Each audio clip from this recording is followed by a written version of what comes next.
Hello, everyone, and welcome back to the Dynasty Wonderland podcast with me, the Mad Chatter, Ryan MK, and of course, the salary captain, the March Heron, Aaron Stewart. What is up, buddy? Thursday night is here. How's it going? Thursday night. It's Thursday night, which means tomorrow's Friday. And by the time people listen to this, it will be Friday. So that's great. Made it through another week. Although I got to say, our stretch of good Thursday night football games, I think it came to an end tonight.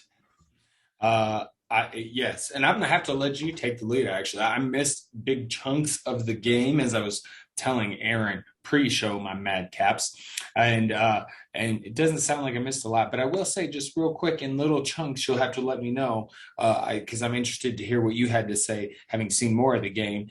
But it did appear. I saw the one good bit of period of time with Davis Mills, and it was like, oh, okay, a little something. And other than that, I don't know, man. I think Sam Darnold's looking all right. I know he put the ball on the ground and he didn't do anything spectacular, but I'm interested to see, how this offense grows because they haven't played any tough teams, but their D's looked good. Their offense has been solid. So, I mean, it'll be interesting to see where this Panthers team goes. But you'll have to fill me in on exactly how you felt tonight went and just overall. But it seemed like, I did want to say this. There's a Trimble sighting. Oh, that's crazy, man. There's a Trimble sighting. Anyway, okay. So give me what you got on the game here. Certainly, so we'll just kind of hit some bullet points. Number one bullet point, this one's a killer. Just Christian McCaffrey left the game with what looked like a hamstring injury. And those with that. The rough thing is hamstrings can linger. Yep.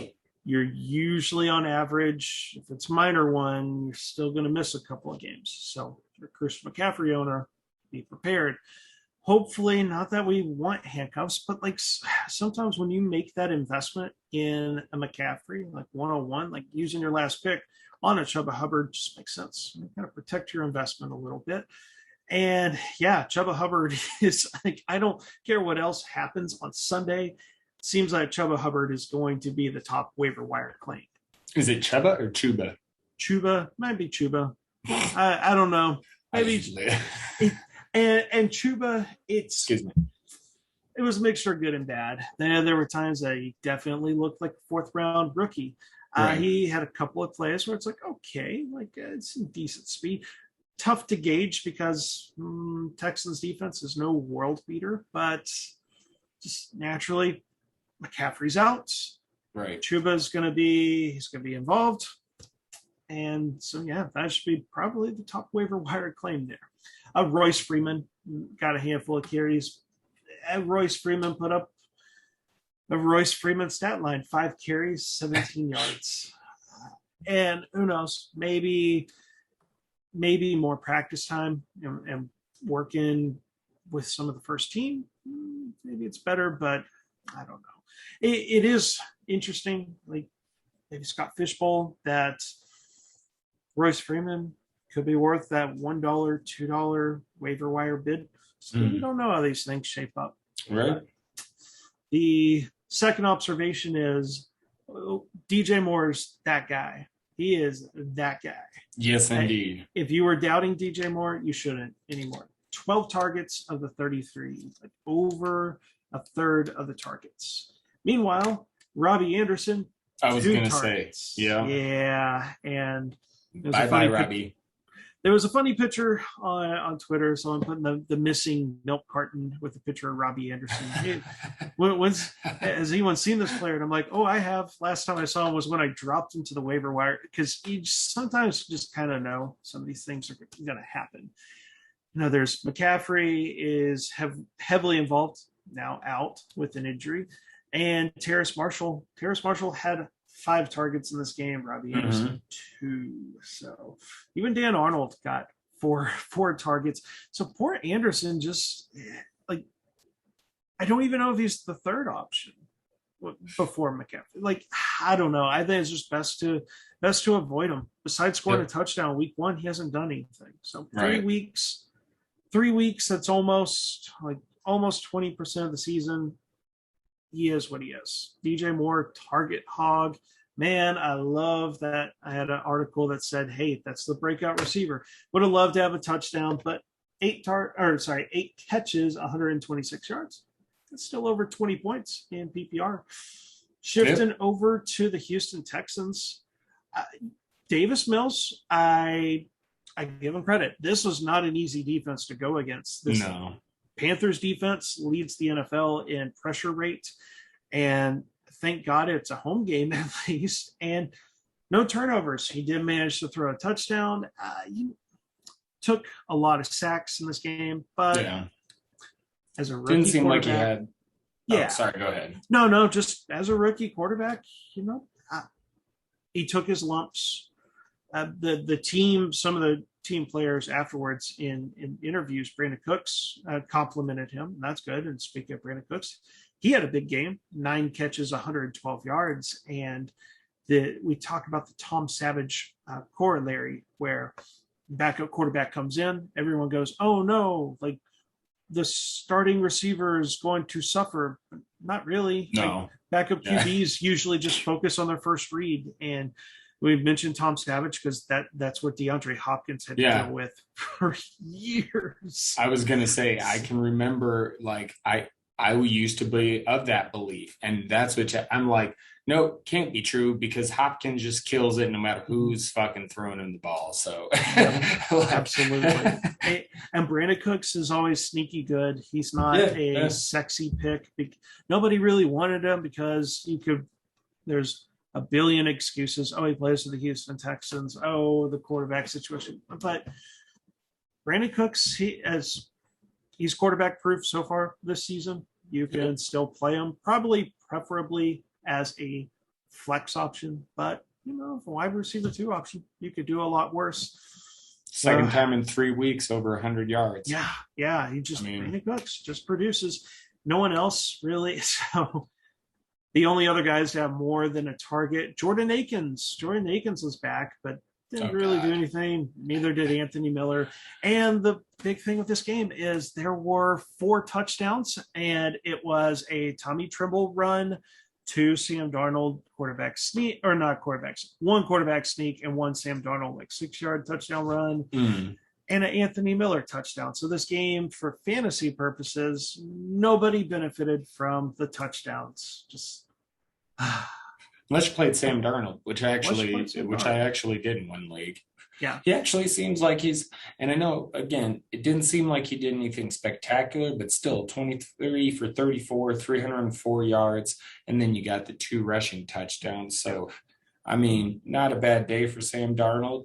The McCaffrey injury sucks. And, obviously he goes down, and Sam's got to, he's going to have to pick it up a little bit more, because, Mike Davis did pretty good in relief of McCaffrey last year, but like you said, it's been a few years now. You start learning more about injuries and everything. And I think it was 2019, 2018 when Adam Thielen had that hamstring injury. And that's what really got me to understand how tricky those things can be. So yeah, it's going to be tricky with CMC, but definitely not the most exciting primetime game, it would seem, but we'll see what happens in the future with both of these teams. Obviously the Texans are they're feisty though, man. They got some feistiness to them. So I imagine they'll be a bit of a pain in the ass for teams. As the game goes along, talent's going to win out. But, they're just going to be a thorn in people's side, I think. They're not going to do a whole lot of damage, but they'll be a pain in the ass. Certainly. And on our last podcast, I actually mentioned, I was like, I don't know about taking the Panthers spread. The spread ended up being 7.5 points. Panthers did ultimately cover, but man, for 3 quarters, the Texans were hanging around and hanging around and hanging around. Like all it's going to take is one garbage time touchdown, and the Texans just they were gassed. But the Panthers, it was a struggle. It was a struggle when, and that's things we're going to point out on the pod. Like, hey, it's Panthers back-to-back road games. You play in, well, not New Orleans. Where was the New Orleans game in Jacksonville? I guess I don't remember. Okay, so you go down to Jacksonville, then you go back to Carolina to practice for like a couple of days, and then you go to Houston, and you could tell. And these are things that people need to take into consideration. Like we talked about with injuries, got to take into account traveling as well, especially when teams are going across the country. When teams that are on the East Coast are going to the West Coast, or West Coast to the East Coast, that does affect teams. You should take that into consideration when you're doing bets, and we'll have that. I think with at least one game I'm thinking of this week. Alrighty, well, good enough for the Thursday night game. Although the one thing about the Panthers is that we'll have to see what they do against much better competition. But right, like what I'm seeing so far. Okay, so Madcaps, this is what we're gonna do for our Thursday night shows. From now on, we are going to draft 4 games each. 4 games apiece, and then we're going to put them on the wheel and spin and talk. You know what I mean? Spin and talk, discuss, chat, whichever game we spin. And we'll go through the games that we've drafted. And then we'll do a little speed round at the end to hit the games that were not drafted. And so I think that's how we're going to do it, condense the show a little bit. And every week there's going to be some games that don't need a ton of discussion anyway, so this will be better all around and a little more fun. Okay, so Aaron, you go first. I'm going to develop a great way to decide who goes first, but for this week, the inaugural way of doing this, you go first. What game do you want to put on? We have got a fun game between division rivals, the Los Angeles Chargers and Kansas City Chiefs. Mm-hmm. So that would be the team. You want me to go ahead and start talking about them?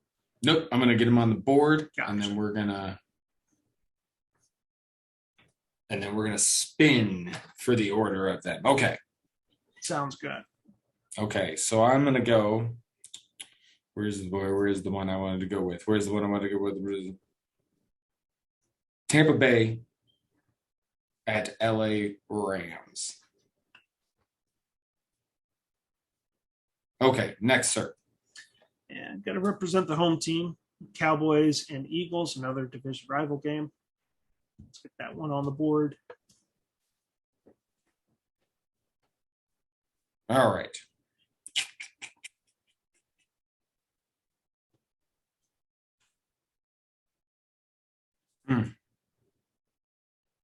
It's tough. I'm just sorry. Now it's tough. You know what? I'm going to go there. Chicago at Cleveland. Okay. All right. Next one. Man, I like the rivalry games. Colts and Titans.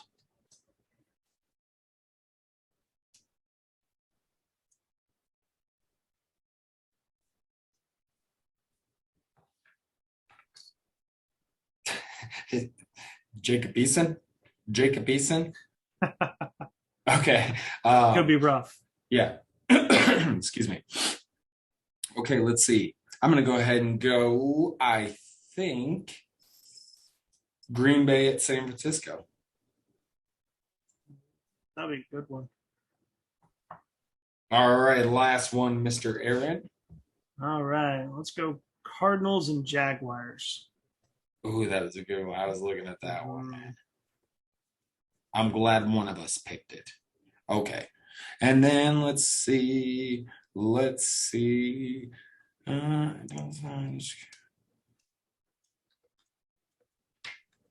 know what? I'm mighty interested in Cincinnati and Pittsburgh. So we're going to go there. Next week, I'm going to have a list of games in order of what it like, almost like a my cue for the draft, so that I don't take so long picking. Apologies, people, because on audio that was probably not, but that's all right. Okay. So, my friend Aaron, we're going to go through the spin, and if it's one of your games, you'll lead it off. All right, Tampa Bay at LA Rams. Okay. So, I just think we're going to get a lot of fantasy points in this one. I'm excited. I'm interested to see how this goes. It's in LA. The Rams have been playing good. Matthew Stafford, now I'm interested to see, because I heard a stat earlier that he has thrown, it's at the bottom as far as the amount of passes he's had to throw. He hasn't really had to, but he has not just been slinging it. So he's probably going to have to in this game.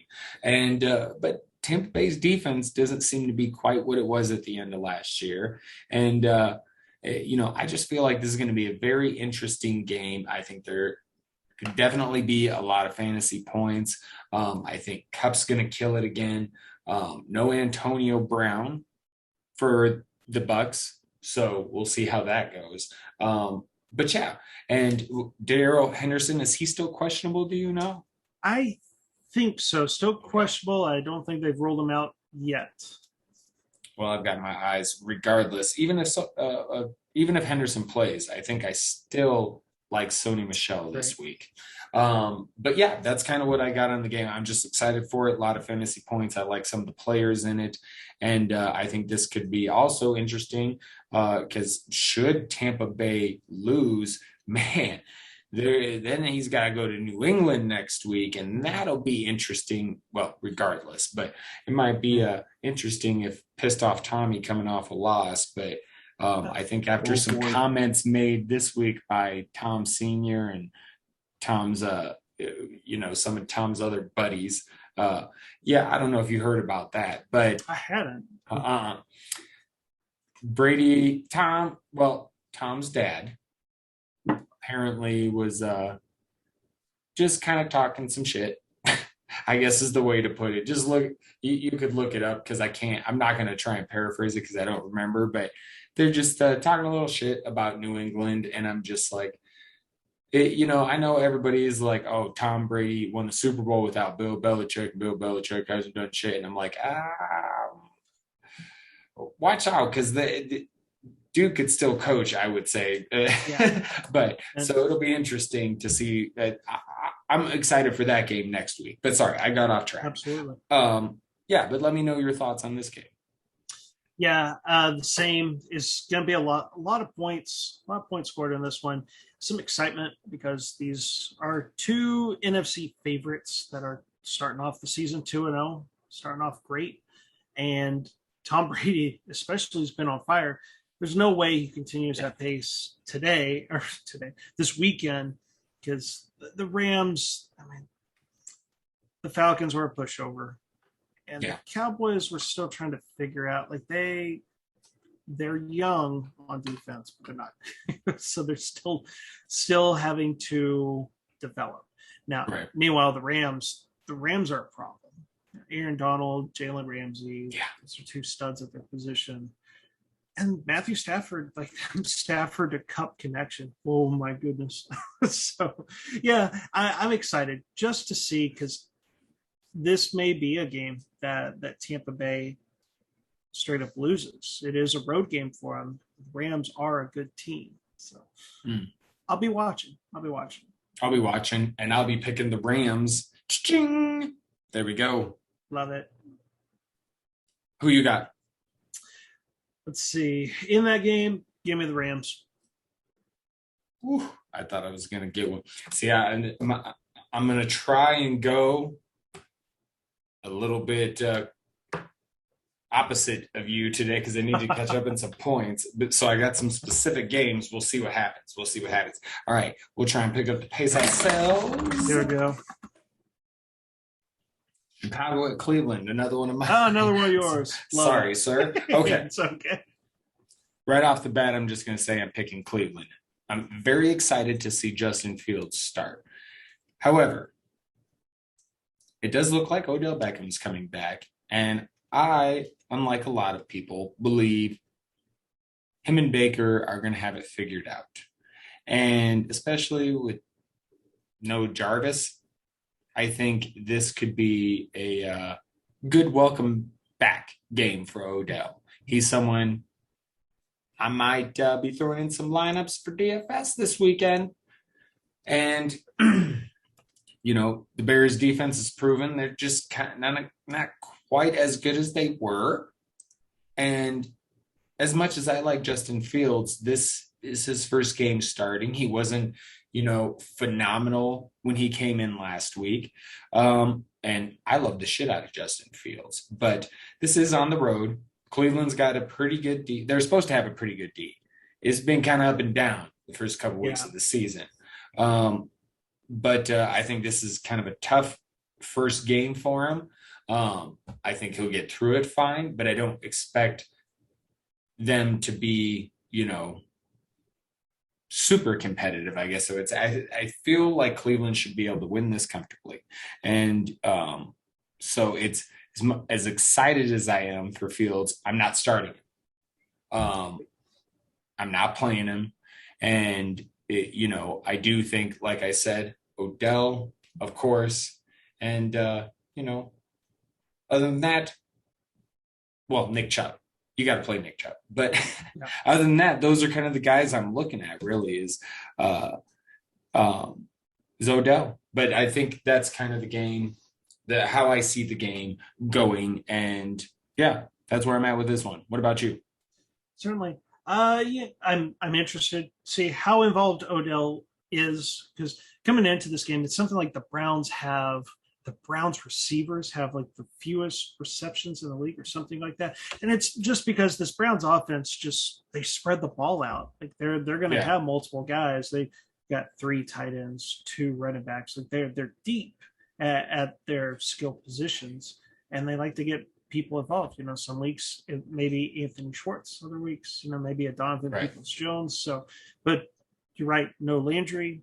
Who's going to lead this team? Like, it is shaping up to be like Odell should be the guy to command it. Now, question is how healthy. Now, on the Bears side, all eyes on Justin Fields. I'm with you on that one.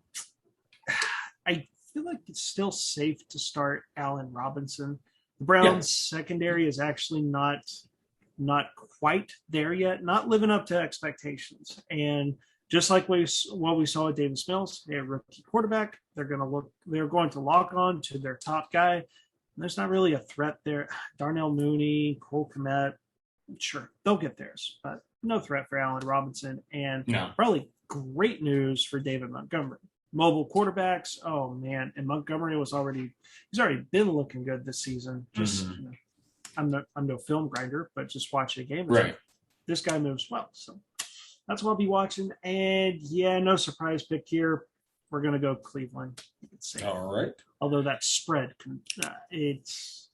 actually, I'm gonna take the spread to 7.5 points because Cleveland's at home. I could see the Bears making some mistakes. Justin Fields will look exciting, but don't start him this week. Yeah, and would it surprise me if he just came in and balled out? Not really, but I don't expect. I think it's a tough spot, and but I think give him a couple games and he'll be fine. Although the Bears insist that once Andy Dalton's healthy, he's the starter. Wait, get the fuck out of here. Anyway, one last thing on Odell. I kind of feel like, and this is just me, so who the hell knows? I don't know what I'm talking about, but it just kind of feels like, you wonder about the health because he wasn't ready for the beginning of the season. And I wonder if they've just been playing safe with him. And now it's kind of like, well, we could really use his help, right. And he says he's been training to be back and better than he ever was. And I've always liked Odell a lot. So I'd like to see him kind of rejuvenate his career. Right. And I do think he has the potential to do it in this offense. And, if he's mostly healthy and he's coming in feeling good, and I do believe that Baker and him get their shit behind him, I think he could be very productive. And he would love to come out and just be like, after all this time, just be like, boom, I'm back, motherfuckers. So we'll see. We'll see. It'd be the missing piece. Right. Okay. Fingers crossed for one of mine. Yes, Arizona at Jacksonville. What do we got, buddy? This one I expect to be just a shootout, just a mess, because on one side, on Jacksonville, I don't know what the heck's going on over at that team. Like that, the Texans and the Lions, they put effort and they have surprised some people at times during their games. Jacksonville has just rolled over in both their games.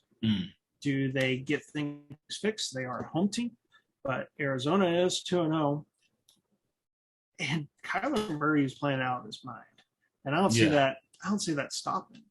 No. Now, I do like Jacksonville too, like Jacksonville players for fantasy, because Arizona should come in and punch them right in the mouth. Yeah. I could see Arizona jumping out to a 14-zip lead. And Trevor Lawrence, to his credit, he hasn't. I was listening to Evan Silva on Established Run, and he's like, he's not checking down. He's still looking deep, and that's why he threw like 3 interceptions last game. And that's good news for Marvin Jones. Marvin Jones seems to be the number one. Yeah, now, for sure. And it's good. Although in week 1, DJ Chark saw 12 targets. He only caught 3. But right. There's a lot of air yards too. So it's the game script, I think, could favor those two guys. And Chenault, it's hesitant. Weird, yeah, I'd rather be conservative and go, hey, just go out and play and show me, because he's dealing with a shoulder thing too. Maybe he plays. I'm not worried on the season, depending on the shoulder. Like, if it's one of those things he has to play through the season, he was still getting targets. This week, no, I'm sitting him. And like for like a wide receiver too, give me Marvin Jones, because that's secondary of the Chargers. The Cardinals can't stop anybody. So that's a perfect storm for like Trevor Lawrence to have a good fantasy game as well. And they lost their tight end James O'Shaughnessy. Yeah. And he had gotten some like 8 targets in week 1, and they got hurt in week 2. So just perfect. It's like, hey, Chenault's not 100%. The tight end's out. Marvin Jones, DJ Chark. Yep, there you go. Wheels up for Marvin Jones and Chark. High upside flex play. How about you? What are your takeaways on this? I like everything you said. Any interest in Manhurts, or who's the other? They have Luke Farrell. Yeah, Farrell. That's the guy I was thinking of. Nah, I need to see a game to see who emerges, because they also have Jacob Hollister that they could call up. Oh, okay. So it's just you got Arizona in the game, right? Sorry. Yeah, Arizona to win the game, and what's their spread? Probably not cover the spread. Arizona has always been kind of winning these games. Like the game may be deceptively close. I can see the Cardinals jumping out to an early lead, and the Jaguars in some garbage time cutting it close, because Cardinals are 7.5-point favorites on the road. I usually don't like to take favorites like that. Weird things happen. Yeah. I feel that. I'm definitely picking Arizona to win. I'd probably pick them to cover too, but I just think they're going to romp them. I do think Jacksonville will find a way to, I do think you're right. I think they're going to get in comeback mode, but I don't know how close they'll get. I could see Arizona really laying it to them. I think they know how close shit got last week with the fucking Vikings, and Jacksonville's a lesser team than Minnesota, I would say, at this point. But you're right. It's close, but we'll see. Oh no, between those two teams, even the 0-2 Vikings, like it's like it's a yardstick at least. Like it's massive. But yeah, that's what I got. So okay. Whoa, another one of yours. All right. KC or LA Chargers at KC Chiefs, my friend.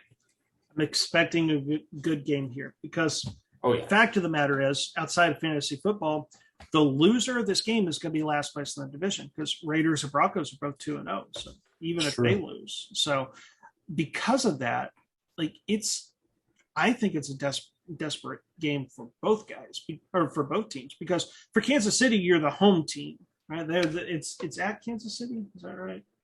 I have to double check on that one just to make sure. Yeah, it's a home game for the Chiefs. And man, you don't want to lose a home game that puts you in last place when the Chargers preseason, we've expected them to take a step up. And it looks like the other two division teams are at least starting off hot too. So because of that, this is also the highest scoring projected game on the slate, 54.5 points. The Chiefs defense can't stop anybody. They can't, like they should have had their way with Baltimore. Like Baltimore had injuries. They were missing their left side of their offensive line. Lamar interceptions. Yeah. And they couldn't do anything. So this could be a massive game for Justin Herbert, who's just a much better quarterback.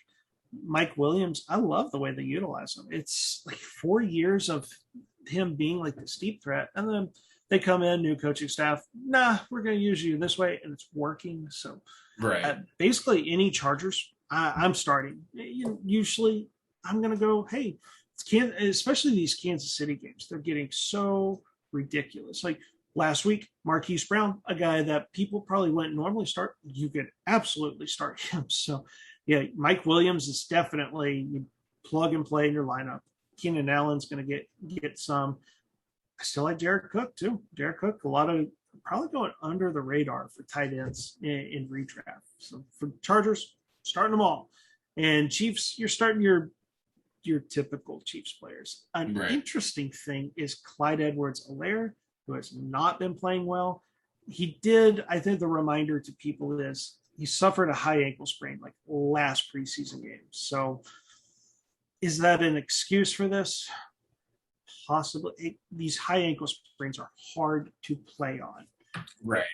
The Chargers' run defense was just torn apart by Dallas last week. It was Zeke and Tony Pollard.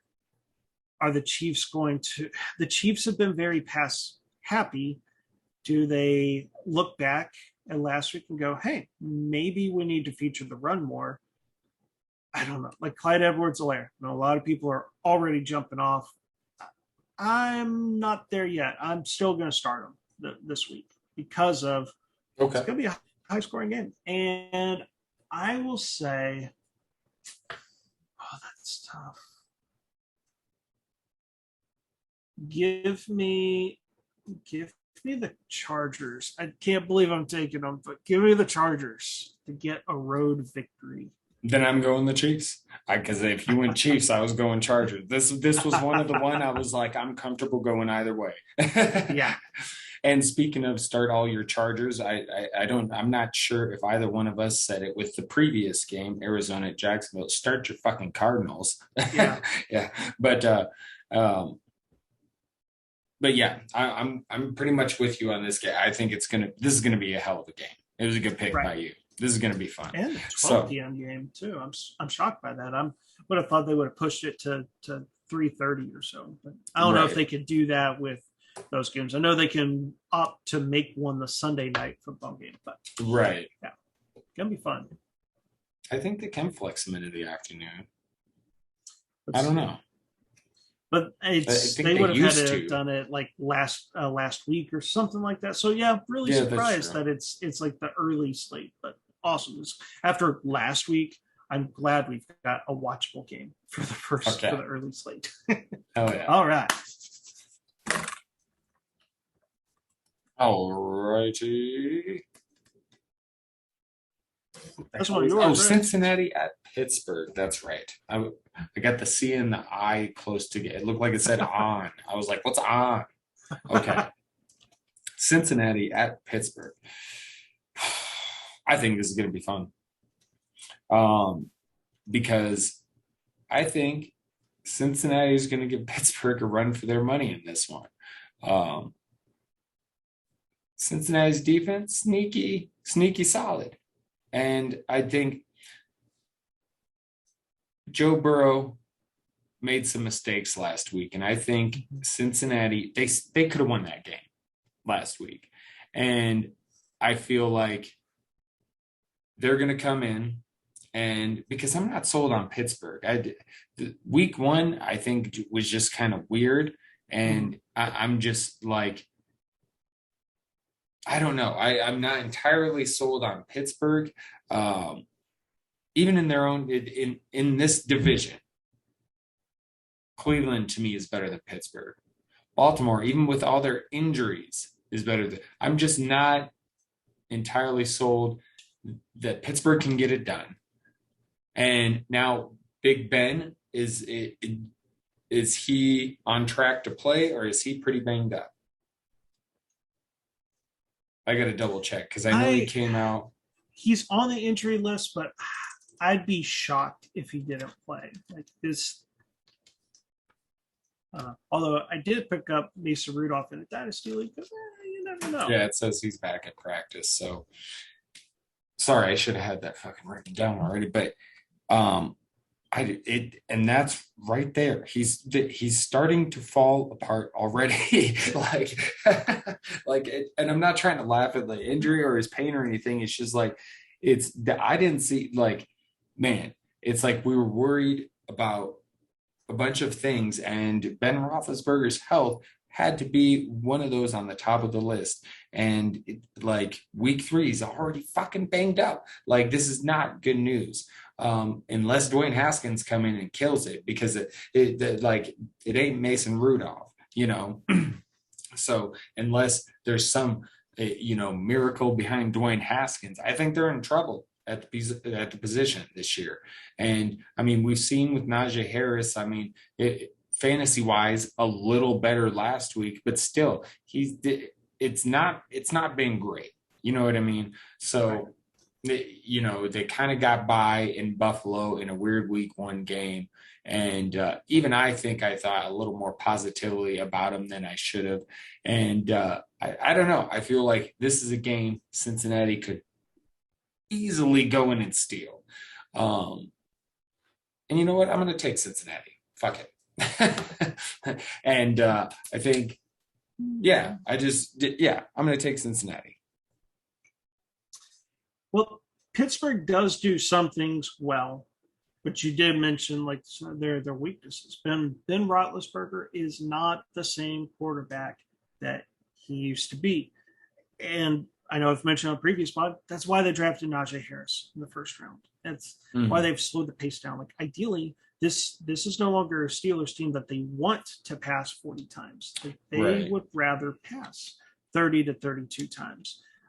The thing that did catch my interest, it's a home game for the Steelers, and the books have the Steelers as a 3-point favorite, which for people that don't know about betting, the home team, there is a quote unquote home field advantage. It's courtesy to give the home team 3 points. So the Steelers being a 3-point favorite means if these two teams met on a neutral field, it's a coin flip. So I think that that's a good risk to take on taking a road team to win, because even Vegas is telling us we really don't know on this one. I will take the Steelers. I just have a feeling that if it's a low scoring defensive game, Steelers going to win.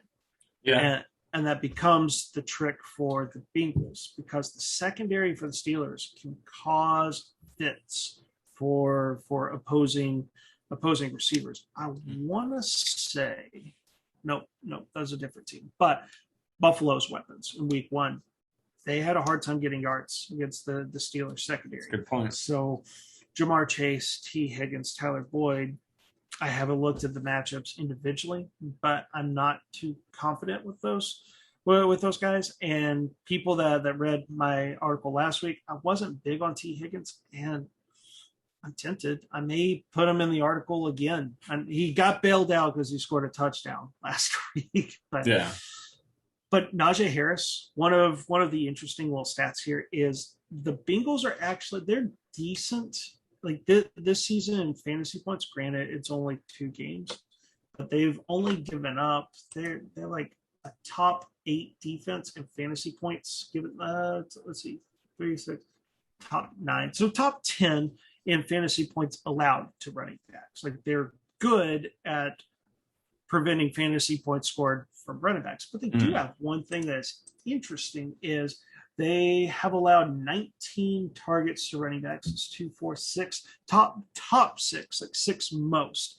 And of those 19 targets, 16 receptions. Running backs are averaging 8 catches a game in the 2-game sample we've got. So Najee Harris, he could get bailed out because, as we've seen, Najee Harris has played all but 3 snaps at the running back position. It's crazy how much snap share he's getting. And at least in DFS, I don't know what his price is, but if it's still around that price from last week, like he's a plug and play. It's heavy involvement, and he's like a lock. He's a lock to catch like 5 passes in this one. So give me the Steelers, and Najee Harris is very interesting in this game. I do want to push. Oh no, go ahead. Finish what. Especially Big Ben. With Big Ben, if he's having problems throwing the ball, check down to Najee. So I think a big Najee Harris game is coming. I do like the Najee Harris call. Actually, I do like that, but I would like to point out that or push back a little bit on the Steelers defense. I know what they did to Buffalo. To me, that was a weird game.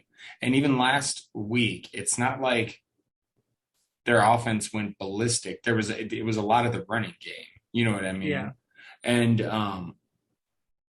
then when you look at the Steelers defense, against Buffalo, but then at home against the Raiders, carved them the fuck up, dude. Like he really did in that second half. I mean, it was a lot of Waller, but then he was just carving him up. So, and I also look at Buffalo as it's Diggs and a bunch of guys, whereas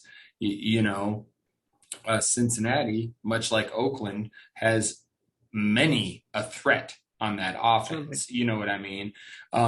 And so I just think, asking a little bit more. I think part of it is personally, I feel like after that win against Buffalo, I got a little higher on them than I should have. And I'm kind of back to where I'm like still skeptical of them.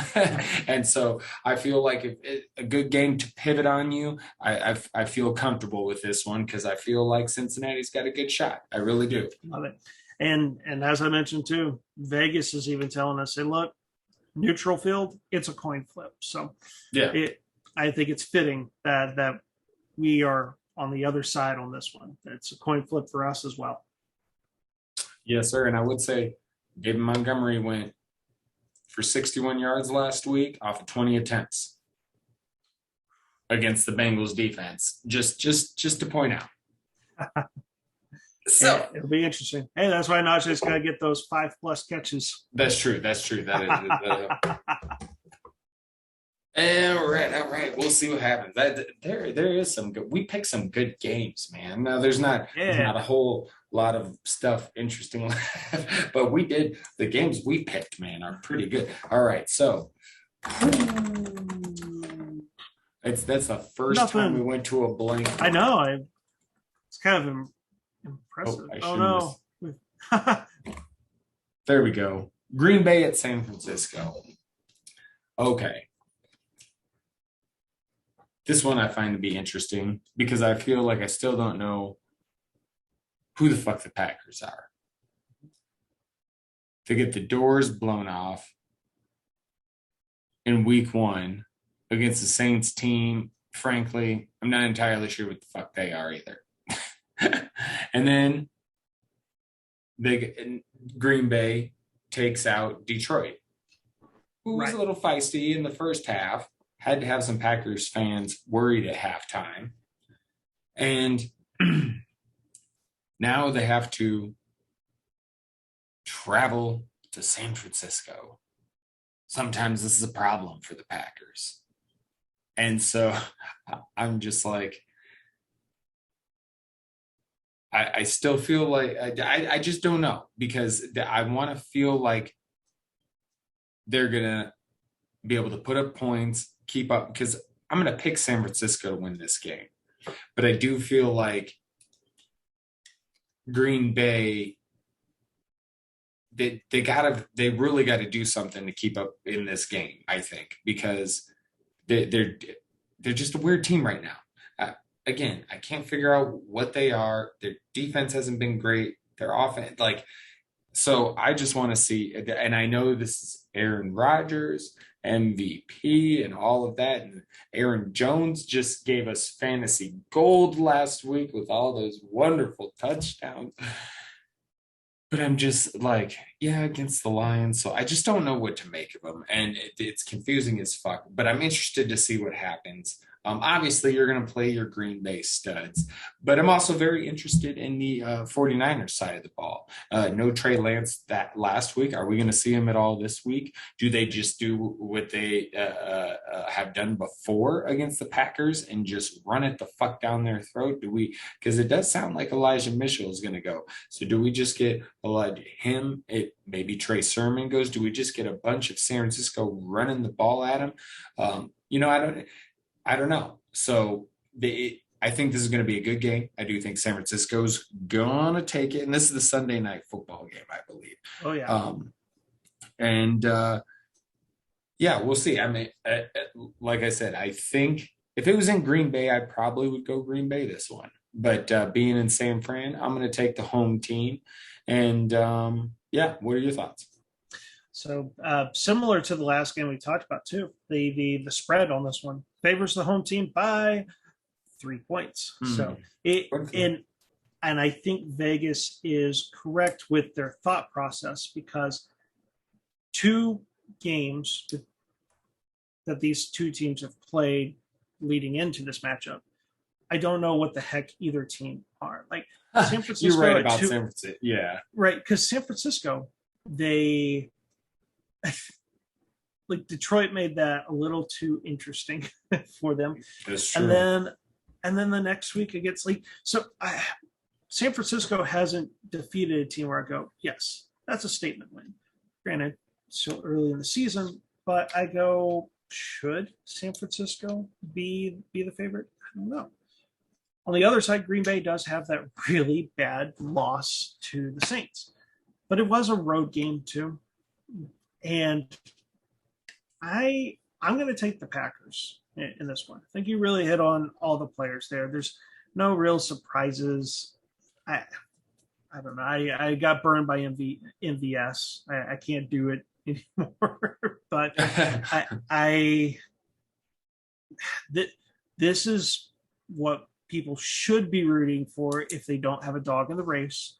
Because if the 49ers win and they're 3-0, when are we going to see Trey Lance? Because that's been the fear. That's been the fear. Is that the 49ers? The 49ers are going to start off well because they've had a soft schedule. They'll continue after Green Bay. They'll still have a soft schedule. And no. You're right. Green Bay needs to win. Green Bay needs to win. If you're not a if you're not a 49ers fan, you need to be rooting against San Francisco for the sake of good football, because just Garoppolo.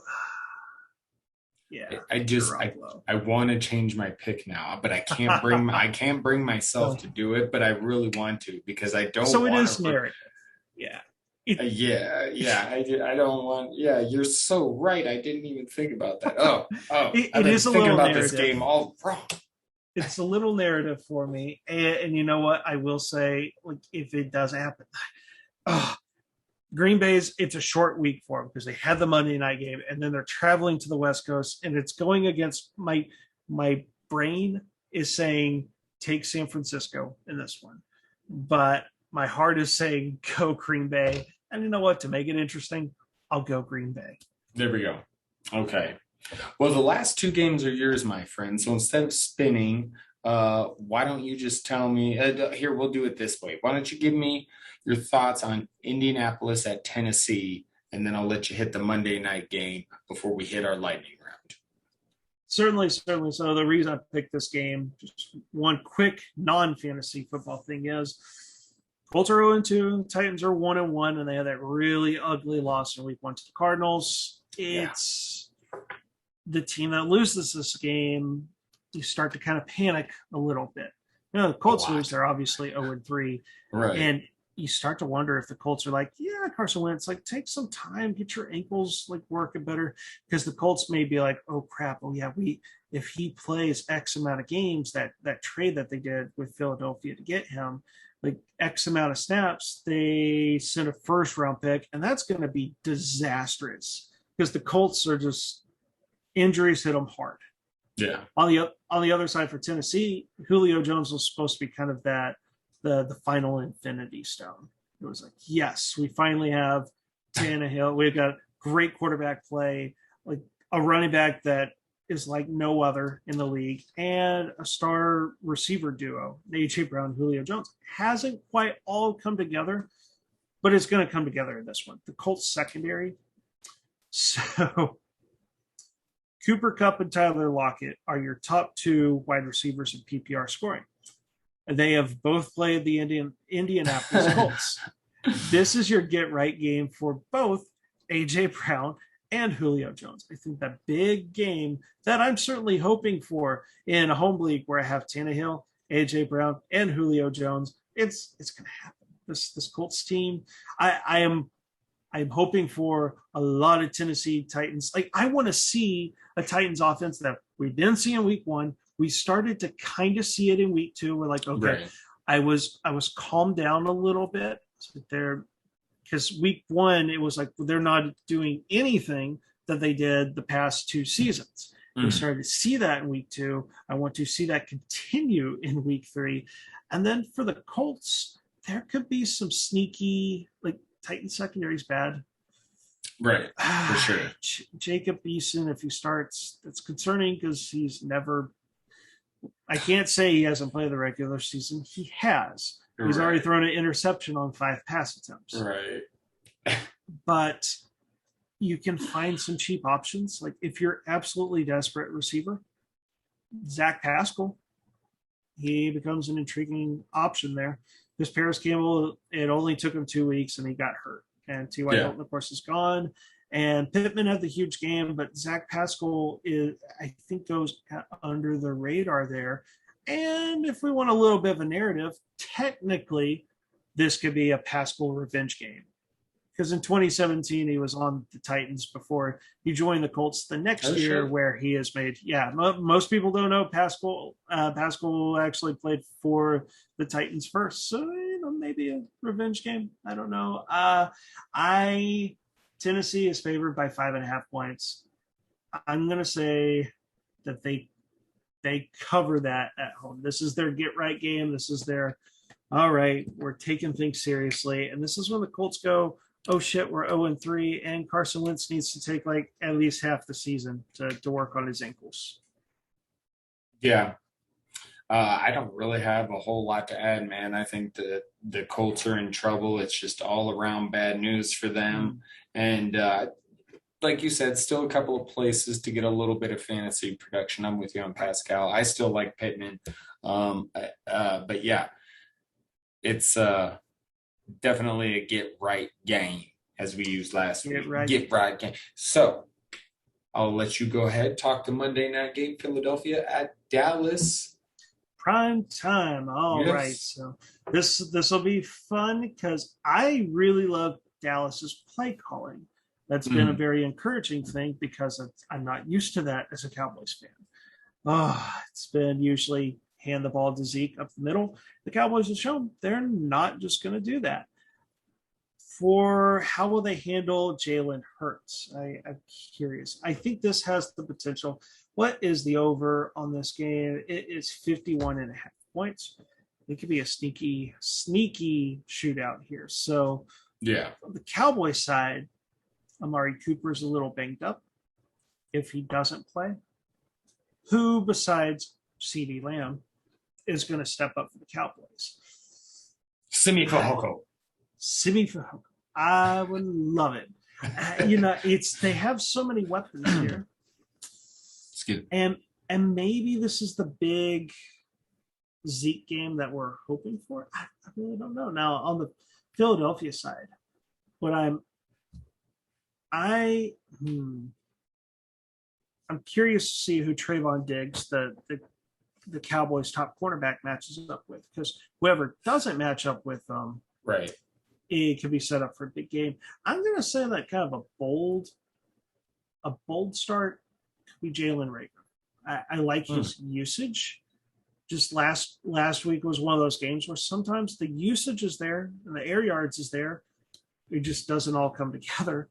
And the Cowboys defense is better than last season, but it's going to have some issues.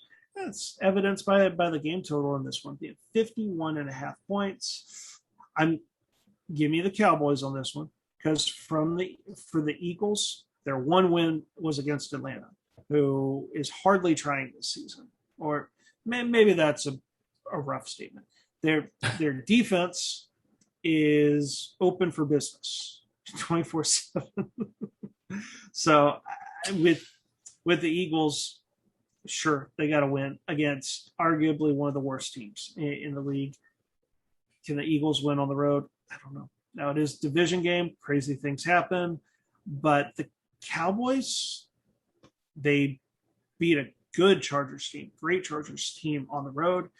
And if their kicker could have made the same kicks that he did against the Chargers, they could have upset Tampa Bay and they'd be 2-0. So I think Cowboys on this one.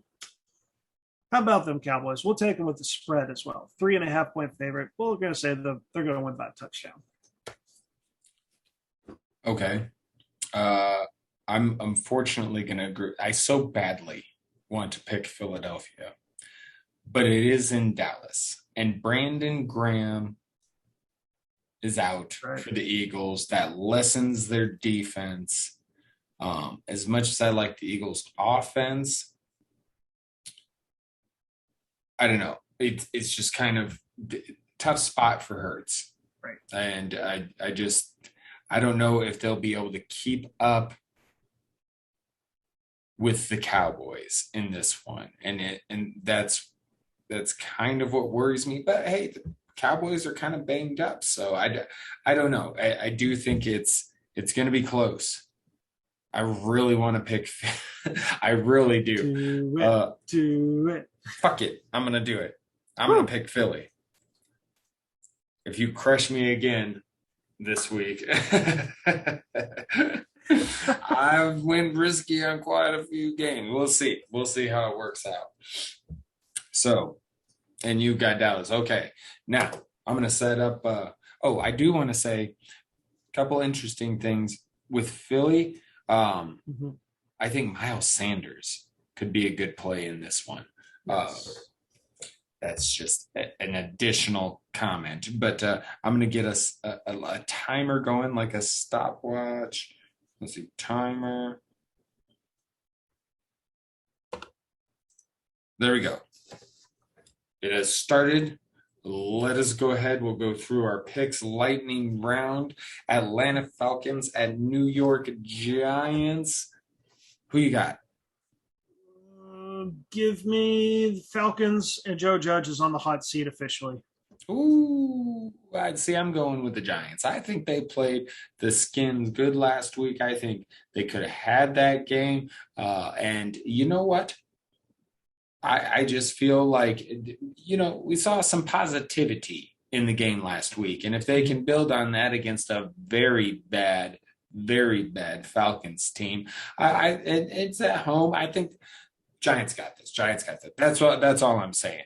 But, fantasy-wise, it is kind of rough. Okay, Baltimore at Detroit. I'm going to say Baltimore, obviously. hopefully you got Lamar Jackson on your team because he's going to have another kick-ass game. I got a feeling. And I want to see if Sammy Watkins continues to get some more love. I'm telling you, there's something about this that intrigues me. They was palling around the field all game last week. So I'm just curious if we're going to see a little bit of a Sammy Watkins emergence. Anyway, Eric. Same. We're not going to get cute here. Ravens are going to win. My note I want to add on this: the over/under is set at 50 points. So it is. You mentioned Watkins, and he's one of 8 receivers that's seeing like a 20. What is that? 30% of target share. I want to say he's being utilized. A big game is coming. It hasn't happened yet. I predicted it last week. It didn't happen. Maybe it's this one. Maybe it's this one. New Orleans at New England. Now we've got a couple of teams in transition, a couple of future Hall of Fame coaches. And, I do think New Orleans is a bit of a mix of what we saw the last couple of weeks. And I do think we're going to see the offense play a little bit better. Not quite Jameis Winston 5 touchdowns better. But I also think they're not winning this game. This is the Patriots. They're ready to go 2-1 to go up against Tom Brady. Bill Belichick's going to do it, and it's in New England. They got the defense. Hopefully, Damian Harris is good to go, and it sounds like he will be. He should be able to go this Sunday. But hopefully with him. Make sure you pay attention to my infirmary report. Yes. You'll get all your answers there. But, that's what I got. New England. Certainly. And yet another game where the home team is favored by 3 points. Vegas telling us they don't know anything between these two teams. Right. It will be an interesting matchup between the coaches, Sean Payton, an offensive mastermind, against Bill Belichick, a defensive mastermind. Honestly, this game doesn't get enough attention as it should. I may end up watching it on a secondary. There you go. Yeah, I'm kind of intrigued by it as well. Because, we're going to see whichever team outcoaches the other one. That's who's going to win. For my pick, going to go home team. Going to go Patriots. There's still a lot more I want to see from the Saints. Patriots seem to be a bit more of a complete team, in my opinion. Okay, next game, Washington at the Buffalo Bills. Go ahead, Aaron. Can you believe it? Taylor Heineke actually has more passing yards than Josh Allen. This is not any advanced stats here. This is me looking at the ESPN NFL scoreboard where for players to watch, they put the top statistics for passing, rushing, and receiving.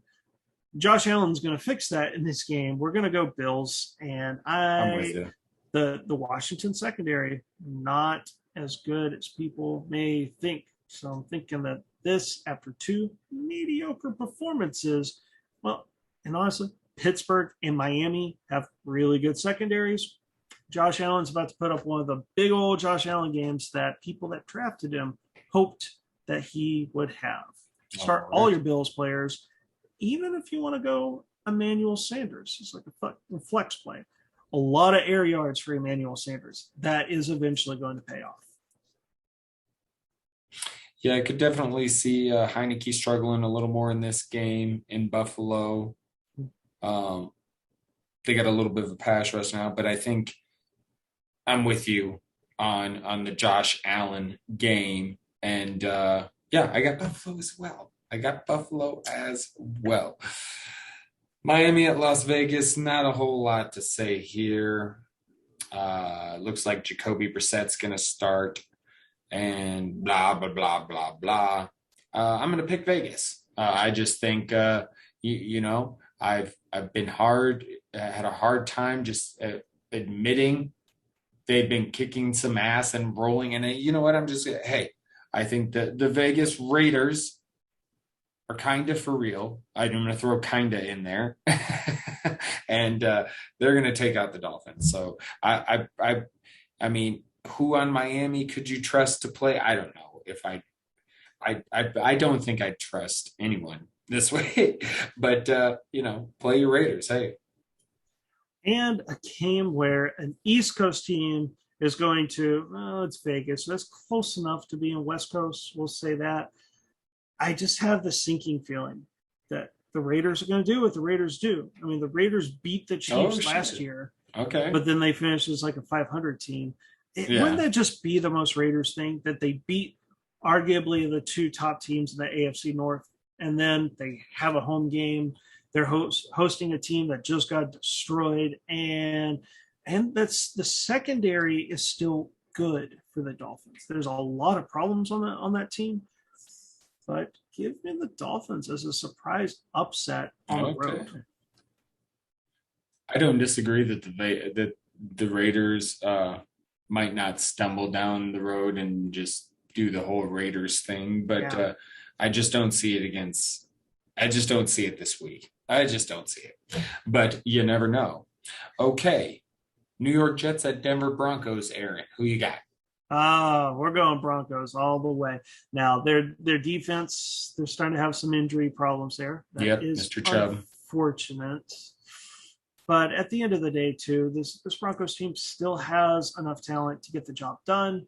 And the Jets are just falling apart. Now, that 10.5-point spread for the Broncos. Our boy, the EDG, he made it as one of his bold picks of, like, it's a trap. I would agree. Like, 10.5 points, that's a lot. And I could see the Broncos just kind of going, like, who are the Broncos playing week 4? I'm about to pull that up because I feel like they have a big game coming up next week. I can see them looking past the Jets. Come on, internet browser. Don't go too slow. Week 4, home game against the Ravens. And then followed up with a road game against the Steelers and home against the Raiders. The road on the Browns. They got a lot of tough games. I could see them overlooking this game. They're still talented enough to win this game, but they're not going to cover. I'm with EDG on this. Heard. All right, last game is Seattle at Minnesota. Back when I rooted for the Vikings, this is one of the most annoying games because they would play the Seahawks almost every year. And the Seahawks would always take old Vikings players, Sidney Rice, Percy Harvin. There's just been a ton of them. And so this was just always an annoying ass game. And I actually see Kirk Cousins struggling here because he's played really well through 2 weeks. And I think he's going to have some trouble. Dalvin Cook's banged up. Even if he plays, I've seen what happens when Dalvin Cook plays and he's banged up. He most of the time inevitably comes out of the game at some point. So I don't know. I think, the Vikings have been able to put up points, and they probably should have won, or they should have won the game last week. But I think Seattle, coming off a loss, they're going to come in and they're going to take care of business because they usually do against Minnesota. It is what it is. And I think you're going to get a big game out of Russ because that Vikings defense is just not good. Now, the Seahawks defense isn't really either. But I just see Kirk Cousins, they're going to find a way to get to Kirk Cousins enough to rattle him, and that's going to be the difference in the game. Yeah, and I agree. Just short and simple here. Seahawks going to win, and it's because I like a little bit of a narrative too. Not only are the Giants going to lose and 0-3, and Joe Judge is on the hot seat, but the Vikings are going to lose a home game, go 0-3, and the hot seat is going to get warm for Mike Zimmer. And yeah, this game is going to come down to whoever could get a stop because neither defense has been able to do that. At the end of the day, give me the better quarterback. And Tyler Lockett is just, the dude's on fire. He is the only receiver in the league that is top 10 in completed air yards and top 10 in yards after the catch. Dude is a wrecking machine. They focus on stopping him. You're just going to have DK Metcalf, the guy that's 6'4", 230 pounds or so, that just is a freak of nature. So Vikings got no answer. And I'm not even sure if they really care. Like they've hit the point with Mike Zimmer that they're just tuning him out. I think so. I agree with that. And I think that Mike Zimmer's just at a point where he is tired of people like Russell Wilson and Aaron Rodgers beating him. That's why they wanted Justin Fields. That's why they drafted Kellen Mond. Zimmer's like, just give me a goddamn mobile quarterback. Right. Oh, man, because he gets beat a lot by these fucking guys. Since he's been Russell Wilson and Aaron Rodgers. So, yeah.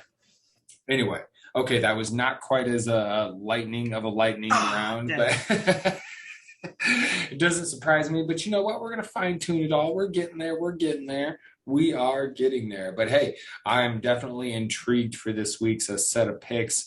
And there's quite a few where we're going opposites. So we'll see how it all shakes out, my friend. Good luck to you in that. Right. And good luck to you, sir. Yes, indeed. Do you have any final thoughts, sir? Just ready for another week of football. Let's get it. Let's do it. Another week of football, week of 3.